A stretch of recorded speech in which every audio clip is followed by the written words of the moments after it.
Good morning students. இன்றைக்கி என்ன பார்க்க போகிறோம் அப்படின்னா, நமக்கு லாஸ்ட் லெசன் 22ல் என்விரான்மெண்டல் மேனேஜ்மெண்ட் இந்த லெசன் தான் நாம் இங்கே பார்க்க போகிறோம். ஃபஸ்ட்டு லேர்னிங் அப்ஜெக்டிவ்ஸ் எதுக்காக இது கொடுத்துருக்காங்க அப்படின்னா, இந்த லெசனில் கண்டென்ட் இதுதான். இந்த லெசனில் என்னென்ன இருக்குது அப்படின்னு நம்ம ஃபஸ்ட்டு தெரிஞ்சுக்கணும். இதில் டிஃப்ரென்ஷியேட் பிட்வீன் ரினியூவபிள் அண்டு நான் ரினியூவபிள் ரிசோர்ஸஸ். நாம் ரிசோர்ஸஸ் கேள்விப்பட்டிருப்போம், வளங்கள் அப்படின்னு சொல்லுவோம் தமிழில். அந்த வளங்கள் என்னென்ன அப்படின்னா, இயற்கை வளங்கள், செயற்கை வளங்கள் அப்படின்னு 2 வகையான வளங்கள் இருக்குது. இயற்கை வளங்கள்லேயே பார்த்தோம் அப்படின்னா ரெண்டாக பிரிச்சுருக்காங்க. ஒன்று ரினியூவபிள் ரிசோர்ஸஸ், இன்னொன்று நான் ரினியூவபிள் ரிசோர்ஸஸ். இதெல்லாம் என்னென்ன அப்படின்னு பார்க்க போகிறோம். Next, gain knowledge about the need for conservation of various natural resources.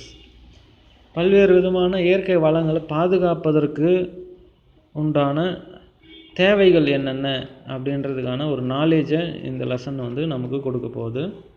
அடுத்தது, to know the various methods which can be adopted of conservation of natural resources. Natural ரிசோர்ஸஸை நம்பி பல்வேறு உயிரினங்கள் வாழ்கின்றன. அதில் நாம் மனித இனங்களும் ஒன்று அப்படின்னு நல்லா நாம் புரிந்து கொள்ள வேண்டும். சரியா? அந்த மாதிரி புரிஞ்சுக்கிட்டோம் அப்படின்னா தான் மற்ற அனிமல்ஸுக்கும் நாம் என்ன பண்ண முடியும் அப்படின்னா வழிவிட முடியும். அதுங்களும் என்ன பண்ணுது, நேச்சுரல் ரிசோர்ஸஸ் யூஸ் பண்ணி தான் இந்த என்விரான்மெண்ட்டில் வாழ்கின்றன. அதனால் என்ன பண்ணக்கூடாது அப்படின்னா, அதுக்கிட்ட நம்ம ஆக்கிரமிப்பு செய்யக்கூடாது அப்படின்றத இந்த லெசன் நமக்கு கூறுகிறது. அடுத்தது, create awareness about the limited exploitation of natural resources. Exploitation அப்படின்னு சொன்னால், அதிக அளவில் இயற்கை வளங்களை நாம் வேகமாக பயன்படுத்தி என்ன பண்ணுறோம், அந்த இயற்கை வளங்களை அழித்து விடுகிறோம். அதுக்கு பேர் தான் எக்ஸ்ப்ளோய்டேஷன் அப்படின்னு அர்த்தம். Next, get motivated to participate in the protection of environment and its management. இதில் நாம் ஒரு பார்ட்டிசிபேட் எப்படி பண்ணுறது, என்விரான்மெண்ட்டை மேனேஜ் பண்ணி அதை காப்பாற்றுறதுக்கு உண்டான நம்மளோட பங்களிப்பு என்ன அப்படின்றத இங்கே தெளிவாக விளக்கப்பட்டுள்ளது.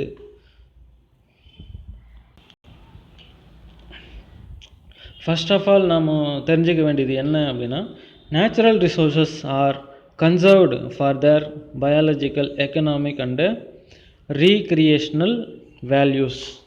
என்ன பண்ணணும் அப்படின்னா, இயற்கை வளங்களை தன்னை அதுவே என்ன பண்ணும், புதுப்பித்து கொள்ளும் ஒரு சில சமயங்களில். ஆனால் அதை தடுக்கிறது யார் அப்படின்னா மனித இனங்கள் தான். ஹியூமன் பீயிங்ஸ்னால், அதிகரிக்கக்கூடிய மக்கள் தொகையினால் என்ன பண்ணுறோம், நேச்சுரல் ரிசோர்ஸஸை கொஞ்சம் கொஞ்சமாக அழித்து கொண்டு வருகிறோம். அடுத்தது, the use of natural resources in excess and unplanned way lead to imbalance in the environment. Natural ரிசோர்ஸஸை நாம் தொடர்ந்து யூஸ் பண்ணிகிட்டே இருந்தோம், ஒரு குறிப்பிட்ட அளவில் பிளான் பண்ணாமையே நம்ம தொடர்ந்து அதை கண்டினியூஸாக யூஸ் பண்ணிக்கிட்டே இருந்தோம் அப்படின்னா என்விரான்மெண்ட்டில் இம்பேலன்ஸ் ஏற்படும். அதாவது என்விரான்மெண்ட் சேஞ்சஸ் ஏற்படும். அந்த மாதிரி ஏற்படாமல் இருக்கிறதுக்கு என்ன பண்ணணும் அப்படின்னா, இயற்கை வளங்களை நாம் குறிப்பிட்ட அளவில் மட்டுமே பயன்படுத்த வேண்டும். சரியா?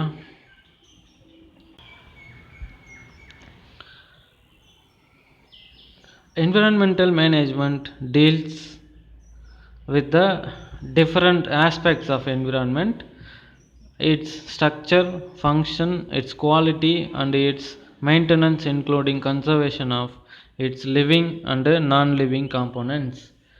இப்போது ஒரு என்விரான்மெண்ட் இருக்குது அப்படின்னு சொன்னோம்னா, அந்த என்விரான்மெண்ட்டில் லிவிங் காம்போனன்ட்ஸ் இருக்கும், நான் லிவிங் காம்போனன்ட்ஸும் இருக்கும். இந்த லிவிங் காம்போனன்ட்ஸ் எல்லாமே என்ன பண்ணோம் அப்படின்னா நான் லிவிங் காம்போனன்ட்ஸை சார்ந்து வாழக்கூடிய தன்மை கொண்டவையாக அவை காணப்படுகின்றன. அதனால் என்ன பண்ணுது அப்படின்னா, நேச்சுரல் ரிசோர்ஸஸை மேக்ஸிமம் அதால் முடிஞ்ச அளவுக்கு யூஸ் பண்ணிக்குது. சரியா? அடுத்தது, the diversified natural resources on this earth provide த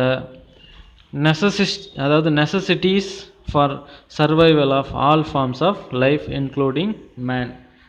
மனிதன் உட்பட பல்வேறு உயிரினங்கள் இந்த என்விரான்மெண்ட்டில் வாழக்கூடியவையாக உள்ளன. இந்த என்விரான்மெண்ட் பார்த்தோம் அப்படின்னா ஒரே இந்த எர்த்தில் எல்லா இடமும் ஒரே மாதிரி இருக்கா அப்படின்னு கேட்டிங்கன்னா கண்டிப்பாக இல்லை. ஒரு இடமும் ஒரு வேறு மாதிரி இருக்கும். மவுண்டெயின்ஸ் இருக்குது, அப்புறம் பெரிய ஏரிகள் இருக்குது, ரிவர்ஸ் இருக்குது, இந்த மாதிரி பல்வேறு விதமான காடு பகுதிகள் காணப்படுகின்றன, ஃபாரஸ்ட்டு எல்லாமே காணப்படுகிறது. அந்தந்த சூழ்நிலைக்கு ஏற்ற மாதிரி என்ன பண்ணுது, அங்கங்கே வாழக்கூடிய அனிமல்ஸ் தன்னை அடாப்ட் பண்ணிக்கிட்டு அங்கேயே நீடித்து நிலைத்து வாழ்கின்றன. அடுத்தது, everything that comes from nature has some utility for man, but its utilization is possible based on the availability of appropriate technology. நம்ம மனிதனுக்கு தேவைப்படக்கூடிய எல்லா சோர்ஸையும் எங்கேருந்து எடுக்கிறோம் அப்படின்னா நேச்சர்கிட்ட தான் எடுக்கிறோம். சரியா? நேச்சுரல்லேருந்து தான் நமக்கு கனிம வளங்கள் கிடைக்கின்றன, கெமிக்கல்ஸ் கிடைக்கின்றன, உணவுப் பொருட்கள் கிடைக்கின்றன. அதாவது நம்ம வீடு கட்டுறதுக்கு தேவையான பொருட்கள் எல்லாமே இந்த என்விரான்மெண்ட் எர்த்தில் தான் நமக்கு கிடைக்கின்றன. இது எல்லாத்தையுமே நாம் ஒரே கிராஜுவலாக யூஸ் பண்ணிக்கிட்டே இருந்தோம் அப்படின்னா ஒரு குறிப்பிட்ட காலத்தில் அதுக்கு தட்டுப்பாடு ஏற்படும். இப்போது ஆற்றுலலாம் மணல் அள்ளுவாங்க இல்லையா? முன்னாடியெல்லாம் பார்த்தோம் அப்படின்னா லாரியாக மணலை அள்ளிட்டு போவாங்க. அதை என்ன பண்ணிட்டாங்க, கவர்மெண்ட் தடை பண்ணி மணல் யாரும் அள்ளக்கூடாது, நேச்சுரல் ரிசோர்ஸ் பாதிக்கப்படும் அப்படின்னு சொல்லிட்டு ஸ்டாப் பண்ணி வச்சுருக்காங்க இல்லையா? ஏன் அப்படி இப்போ ஸ்டாப் பண்ணாங்க அப்படின்னா தொடர்ந்து மணல் எடுத்துகிட்டே இருக்கிறதுனால அந்த இடத்துல இருக்கிற அந்த வளங்கள் சுத்தமாக சுரண்டப்பட்டு நமக்கு தேவையான அதாவது போதுமான அளவு நமக்கு இல்லை. சரியா? அதனால தான் அதை ஸ்டாப் பண்ணாங்க. இப்போது பல்வேறு விதமான டெக்னாலஜிஸ்லாம் இருக்குது. எல்லா டெக்னாலஜிஸுமே எதை யூஸ் பண்ணுறாங்க, நேச்சரில் நமக்கு கிடைக்கக்கூடிய பொருட்களை வச்சு தான் என்ன பண்ணுறாங்க, அந்த புது கண்டுபிடிப்புகள் எல்லாத்தையுமே கண்டுபிடிக்கின்றனர். அடுத்தது, a judicious balance should be maintained between exploitation of resources and its replacement. Exploitation அப்படின்னு சொன்னால் தொடர்ந்து நீடித்த பயன்பாடு, unplanned using of the natural resources தான் நாம் எக்ஸ்ப்ளாய்டேஷன் அப்படின்னு சொல்லுவோம். அந்த மாதிரி செய்யும்போது ஒரு குறிப்பிட்ட காலத்துக்கு மட்டும்தான் இந்த நேச்சுரல் ரிசோர்ஸஸ் நமக்கு பயன்படும். அதுக்கப்புறம் என்னாகும், சுத்தமாக தீர்ந்து போயிடும் அந்த நேச்சுரல் சோர்ஸஸ். அடுத்தது, proper utilization and management of nature and its resource is termed as conservation. ஒரு ப்ராப்பராக இந்த நேச்சுரல் ரிசோர்ஸை ஒரு குறிப்பிட்ட அளவு மட்டுமே பயன்படுத்த வேண்டும் அப்படின்னு ஒரு ரூல்ஸ் கொண்டு வரோம் அப்படின்னா அதுக்கு பேர் தான் நேச்சுரல் ரிசோர்ஸஸ் கன்சர்வேஷன். அதாவது கன்சர்வேஷன் அப்படின்னா பாதுகாப்பு அப்படின்னு அர்த்தம். நெக்ஸ்ட்டு, எப்படியெல்லாம் பாதுகாக்கலாம் அப்படின்னா we have to build a sustainable world which should last forever. நம்ம என்ன பண்ணிகிட்டு இருக்கோம் அப்படின்னா உலகத்தில் நம்ம நிரந்தரம் இல்லாத ஒரு வாழ்க்கையை வாழ்ந்துக்கிட்டு இருக்கோம். சரியா? Some of the ways to sustain continuous use of resources are practices to அதாவது civilises energy efficiency and avoid waste of water. நம்ம என்ன பண்ணோம், யூட்டிலைஸ் அப்படின்னு சொல்லும்போது நம்ம புரிந்து கொள்ள வேண்டும். இந்த நேச்சுரல் ரிசோர்ஸை நாம் ஒரு குறிப்பிட்ட அளவு மட்டுமே பயன்படுத்த வேண்டும்.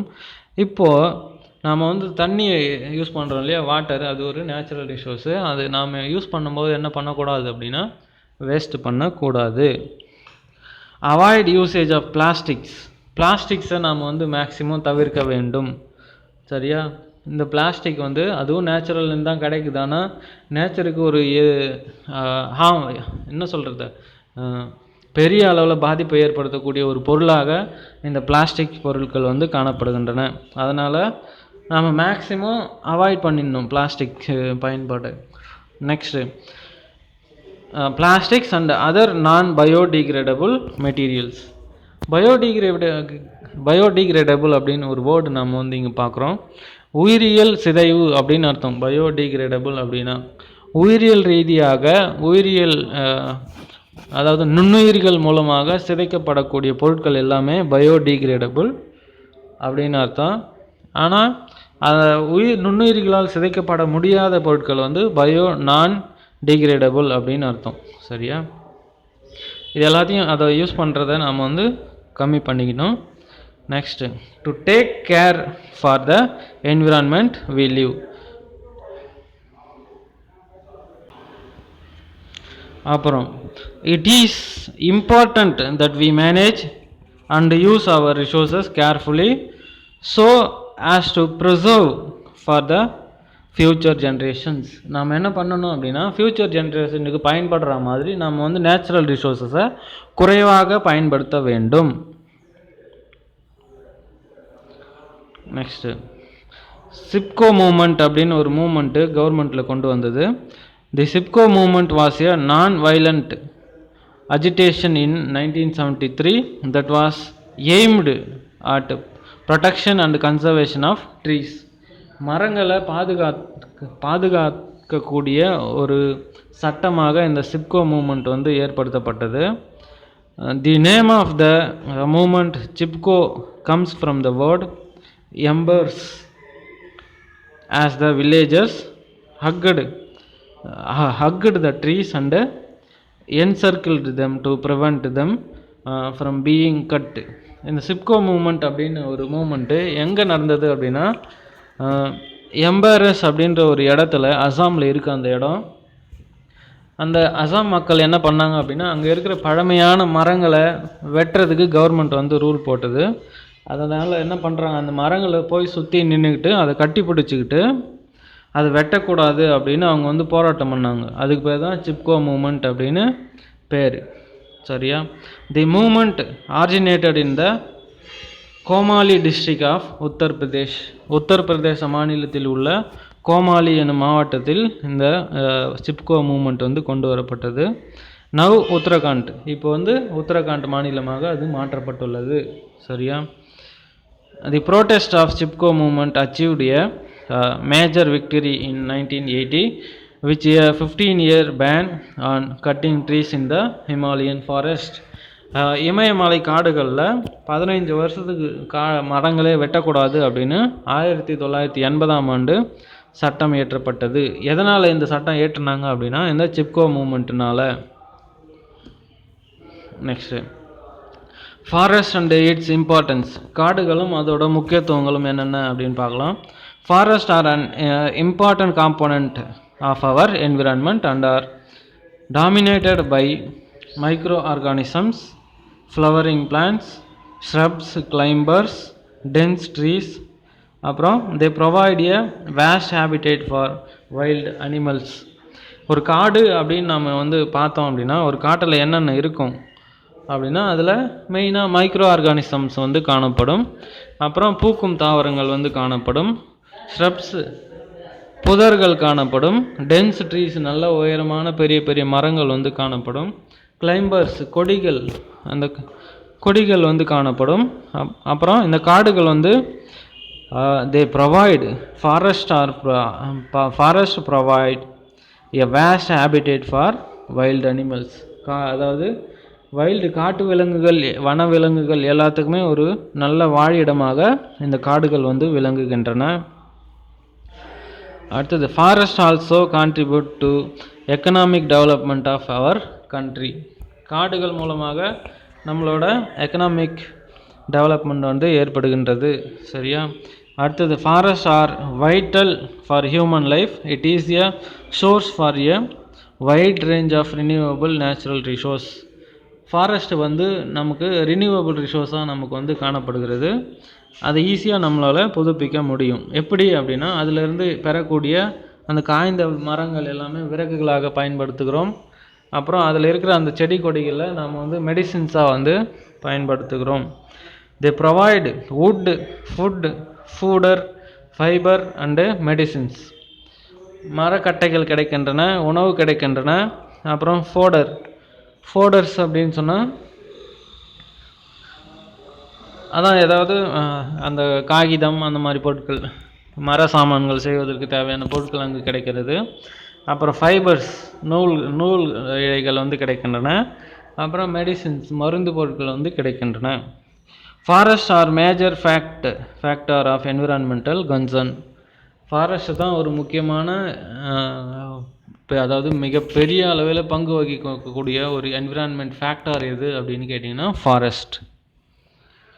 அடுத்தது தே ஆக்ட் ஆஸ் ஃபாரஸ்ட் என்னவா செயல்படுகிறது அப்படின்னு பார்க்கலாம். இங்கே கார்பன் சிங்க், கார்பன்களுடைய ஒரு சிங்காக செயல்படுகிறது. சரியா? அடுத்தது ரெகுலேட் கிளைமேட்டிக் கண்டிஷன்ஸ், கிளைமேட்டிக் கண்டிஷன்ஸை ரெகுலேட் பண்ணுது. அப்புறம் வந்து இன்க்ரீஸ் ரெயின்ஃபால், மழைப்பொழிவை அதிகப்படுத்துகிறது. Prevent natural hazards like floods, landslides, protect wildlife and also act as அதாவது catchments for water conservation. Catchments அப்படின்னா நீரை சேமித்து வைக்கக்கூடிய ஒரு இடமாக இந்த காடுகள் விளங்குகின்றன. Next forest wildlife and also. இப்போது இந்த காட்டினாலே நமக்கு என்ன பயன்கள் கிடைக்கின்றன அப்படின்னு பார்க்கலாம். மறுபடியும் ரெகுலேட் கிளைமேட்டிக் கண்டிஷன்ஸ், கிளைமேட்டை வந்து ஒரே சீராக வைப்பதில் காடுகள் வந்து பெரிய பங்கு வகிக்கின்றன. அப்புறம் இன்க்ரீஸ் ரெயின்ஃபால், மழை பொழிவை அதிகப்படுத்துகின்றன. ரெகுலேட் குளோபல் வார்மிங், உலக வெப்பமயமாதலை இவை வந்து தடுக்கின்றன. ப்ரிவெண்ட் நேச்சுரல் அசார்டஸ், இப்போது நேச்சுரல் அசார்டஸ் அந்த வெள்ளம் மண் சரிவுலாம் இருக்கு இல்லையா, அந்த மாதிரி ஏற்படாமல் இந்த காடுகள் வந்து தடுக்கின்றன. இவ்வளோ வேலையும் நமக்கு வந்து இந்த காடுகள் வந்து செய்கிறதுனால நம்ம அதை வந்து மிகவும் பாதுகாக்க வேண்டும். சரியா? They also play a vital role in maintaining the ecological balance. Ecology அப்படின்னு சொல்லும்போது நம்ம சுற்றுச்சூழலில் ஒரு பேலன்ஸான ஒரு இப்போ வந்து ஒரு என்விரான்மெண்ட்டில் பல்வேறு விதமான வாயுக்கள் வந்து காணப்படுகின்றன அப்படின்னு நாம் கேள்விப்பட்டிருப்போம். இதில் carbon di oxide, oxygen, nitrogen, அப்புறம் இந்த மாதிரி ஹைட்ரஜன் போன்ற வாயுக்கள் வந்து நிறைய இருக்கும். இதில் ட்ரீஸ் வந்து பகல் நேரங்களில் என்ன பண்ணுது அப்படின்னா கார்பன் டை ஆக்சைடோட கண்டென்ட் அளவை வந்து குறைச்சி ஆக்சிஜனோட அளவை வந்து அதிகரிக்கிறது. அடுத்தது டீஃபாரஸ்டேஷன் அண்ட் இட்ஸ் எஃபெக்ட்ஸ். காடுகளை அழிப்பதனால் ஏற்படுத்தக்கூடிய விளைவுகள் என்னென்ன? ஃபஸ்ட்டு டீஃபாரஸ்டேஷன் அப்படின்னா என்ன அப்படின்னா காடுகளை அழிக்கும் ஒரு நிகழ்வு தான் டீஃபாரஸ்டேஷன் அப்படின்னு அர்த்தம். Deforestation of large area of forest, அதாவது மிகப்பெரிய அளவில் அந்த காடுகளை அழிக்கும் ஒரு நிகழ்வு டீஃபாரஸ்டேஷன் என்று அழைக்கப்படுகிறது. நெக்ஸ்ட் ரீசன்ஸ், எதுக்காக இந்த காடுகளை வந்து அழிக்கிறாங்க அப்படின்னு கேட்டிங்கன்னா ஃபஸ்ட்டு வந்து இன்டென்சிவ் அக்ரிகல்ச்சர், விவசாய நிலங்களை அதிகப்படுத்துவதற்காக காடுகளை வந்து அழிக்கின்றனர். அடுத்த ரீசன் வந்து அர்பனைசேஷன், மனித குடியிருப்புகளை அமைப்பதற்காக இந்த காடுகள் வந்து அழிக்கப்படுகின்றன. அடுத்தது construction of dams, buildings, roads and industries. Dam கட்டுறதுக்கும் பில்டிங்ஸ் கட்டுறதுக்கும் ரோடு போடுறதுக்கும் இண்டஸ்ட்ரீஸ் அந்த பெரிய பெரிய கம்பெனிகள் கட்டுறதுக்கும் என்ன பண்ணுறாங்க அப்படின்னா காடுகளை வந்து அழிக்கின்றனர். அடுத்தது ஹைட்ரோ எலக்ட்ரிக் ப்ராஜெக்ட்ஸ், நீர் மூலமாக மின்சாரம் கிடைக்கக்கூடிய ஒரு அமைப்பை அங்கே வந்து நிறுவுவதற்காக காடுகளை அழிக்கின்றனர். அடுத்தது ஃபாரஸ்ட் ஃபயர்ஸ், காட்டுத்தீ மூலமாக இந்த காடுகள் வந்து அழிக்கப்படுகின்றன. அடுத்தது பாருங்க, எஃபெக்ட்ஸ் ஆஃப் டீஃபாரஸ்டேஷன்.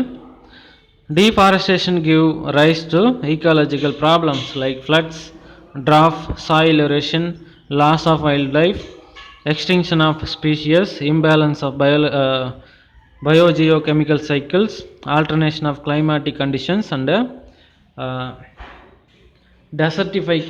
desertification, அதாவது பாலைவனமாக்குதல் அப்படின்ற ஒரு நிகழ்வு அங்கு நடைபெறுகிறது. இதில் first ecological problems of like ஃப்ளட்ஸ்னா தெரியும் நமக்கு, வெள்ளம், பெரிய அளவில் வெள்ளம் வந்து அனிமல்ஸு பிளான்ட்ஸ் எல்லாத்தையும் வந்து அடிச்சுட்டு போயிடும், அதான் வந்து வெள்ளம். டுவார்ஃப் அப்படின்னா மண் சரிவு, மலை சரிவு அப்படின்னு அர்த்தம். சாயில் ஏரேஷன் அப்படின்னாலும் மண் சரிவு அப்படின்னு அர்த்தம். லாஸ் ஆஃப் வைல்ட் லைஃப், காட்டு விலங்கினங்கள் வந்து அழிக்கப்படும். அப்புறம் எக்ஸ்டிங்ஷன் ஆஃப் ஸ்பீஷியஸ், ஸ்பீஷியஸில் நமக்கு வந்து நிறைய எக்ஸ்டிங்ஷன் ஆகிடுச்சு அப்படின்னு தெரியும் நமக்கு. அதில் ஒரு முக்கியமான இனங்கள் வந்து அந்த மேமாத் எலிஃபண்ட் அப்படின்னு கேள்விப்பட்டிருப்போம். அந்த மேமாத் எலிஃபண்ட் எங்கே இருந்தது அப்படின்னா இமாலய பகுதியில் காணப்பட்டது அப்படின்னு, அண்டார்டிக் பகுதி இமாலய பகுதியில் காணப்பட்டது அப்படின்னு நமக்கு தெரியும். அதுக்கு பேர் தான் எக்ஸ்டிங்ஷன் அப்படின்னு அர்த்தம். அழியக்கூடிய தருவாயில் உள்ள அனிமல்ஸ் எல்லாமே வந்து அழிந்து தான் ஒரு ஸ்பீஷியஸை வந்து காணாமல் போயிடும். அடுத்தது imbalance of biogeochemical cycle. Biogeochemical cycle நாம் 9th ஸ்டாண்டர்ட்லேயே படிச்சிருப்போம். கார்பன் சைக்கிள், நைட்ரஜன் சைக்கிள், அப்புறம் வாட்டர் சைக்கிள் அப்படின்னு 3 வகையான சைக்கிள் நாம் வந்து பார்த்துருப்போம். அது வந்து அதில் ஏதாவது பாதிப்புகள் ஏற்பட்டது அப்படின்னா இந்த இயற்கை சமநிலை வந்து பாதிக்கப்படும். Alteration of climatic conditions and desertification. Climatic condition வந்து சேஞ்ச் ஆகிடும், அதனால் பாலைவனமாதல் வந்து நிகழும். அடுத்தது India is losing about 1.5 million hectares of forest cover every year. இந்தியாவில் பார்த்தோம் அப்படின்னா ஒரு வருஷத்துக்கும் 1-5 மில்லியன் ஹெக்டேர் காடுகள் வந்து அழிக்கப்படுகின்றன. சரியா? All for economic and increase quality of life and future of environment. சரி, அடுத்து பார்க்கலாம். Conservation of forest. ஃபாரஸ்ட்டை எப்படி நாம் வந்து பாதுகாக்கலாம், காடுகளை எப்படி பாதுகாக்கலாம் அப்படின்னு பார்க்கலாம். India has an area of 752 lakh, அதாவது 752.3 lakhs ஹெக்டேர் கிளாசிஃபைடு, அதாவது 752.3 லட்சம் ஹெக்டேரில் நமக்கு வந்து இந்தியா ஃபுல்லாக காடுகள் வந்து காணப்படுகிறது. அதில் ரிசர்வ்டு ஃபாரஸ்ட் எவ்வளோ இருக்குது அப்படின்னா,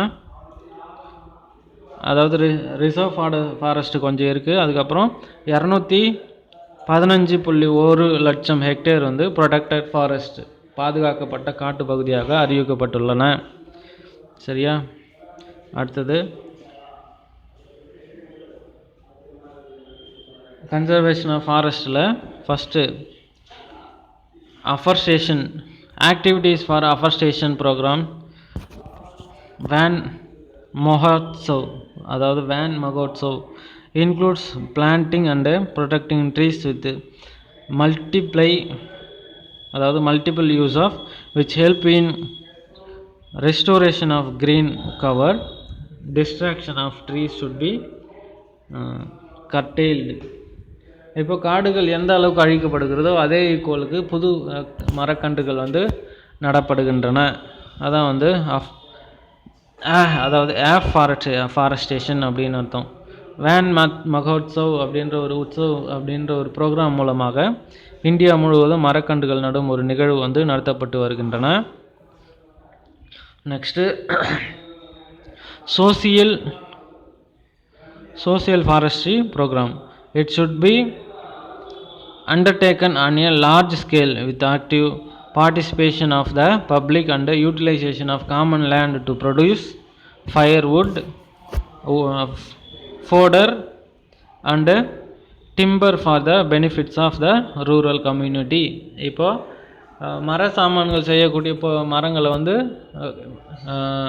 வில்லேஜ் சைடில் இருக்கிற மக்களுக்கு வந்து அந்த கன்றுகளை வழங்கி அவங்கள நட்டு வளர்ந்து அவங்க வந்து பெனிஃபிட்ஸ் அடையிறதுக்காக இது சோசியல் ஃபாரஸ்ட்ரி ப்ரோக்ராம் வந்து நடத்தப்பட்டது. This reveals pressure on existing forest and to safeguard future of tribals. இது அந்த பழங்குடியின மக்களுக்கு ஒரு பாதுகாப்பை வழங்கக்கூடியதாக இந்த ப்ரோக்ராம் வந்து விளங்கியது. Next forest conservation through laws. சட்டங்கள் இயற்றி பல்வேறு விதமான சட்டங்கள் மூலமாக காடுகளை பாதுகாக்கும் நடைமுறைகள் வந்து மேற்கொள்ளப்பட்டன. என்னென்ன அப்படின்னு பார்க்கலாம். Adopting stringent laws and policies to conserve and protect forest are through national forest policy 1952 and 1988 and forest conservation act 1980. அதாவது காடுகள் பாதுகாப்பு சட்டம் 1980 இயற்றப்பட்டது. அப்புறம் நேச்சுரல் ஃபாரஸ்ட் பாலிசி எப்போ கொண்டு வந்தாங்க அப்படின்னா 1952 வந்து கொண்டு வந்துட்டாங்க. சரியா? ஓகே ஸ்டூடெண்ட்ஸ், நாம் இது வரைக்கும் இருக்கட்டும். மீதி இருக்கிறத wild life and it's conservation next கிளாஸில் பார்க்கலாம். Thank you students.